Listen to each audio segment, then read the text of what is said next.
continue de parler d'images aux lettres.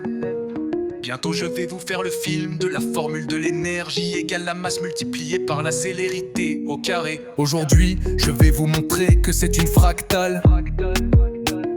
Un objet qui subit une itération qui se répète. L'objet est notre fameuse sphère. Je l'associe à l'image de la lettre M de la masse en kilos. Vous savez imaginer une sphère, vous savez aussi imaginer deux sphères, l'une à côté de l'autre comme Terre et Lune. Vous savez encore imaginer deux sphères, mais cette fois-ci une dans l'autre. Comme la Terre et son champ magnétique, géométriquement parlant, ceci fait deux sphères l'une dans l'autre. Entre les sphères se projette une forme d'espace imaginable. Il y a deux formes d'espace, un espace ouvert qui se forme par les sphères à côté, et un espace fermé qui se forme par les sphères dans l'espace, est alors délimité par les bords des sphères. Ces espaces sont aussi des salles de concert. Pour les ondes, une corde de guitare qui joue une note, vous entendez la fondamentale directement, mais cette onde va arriver aussi vers le bord de la salle et subir l'écho.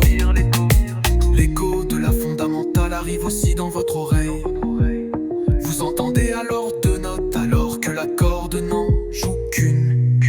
Voyez ces espaces ouverts ou fermés, c'est comme une immense salle de concert en fractal. Un jour j'entends un son ding ding ding, je regarde et là je vois deux verres à vin posés sur la machine à laver. La machine faisait une vibration. Les deux verres à vin se touchaient par un point. Ceci fait cette définition. Deux sphères qui se touchent par un point génèrent une ligne, une onde. Cette ligne est une ligne électrique dans la nature. Cette ligne mène vers des couplages. Les couplages savent faire des effets. Imaginez trois sphères qui se touchent par un point.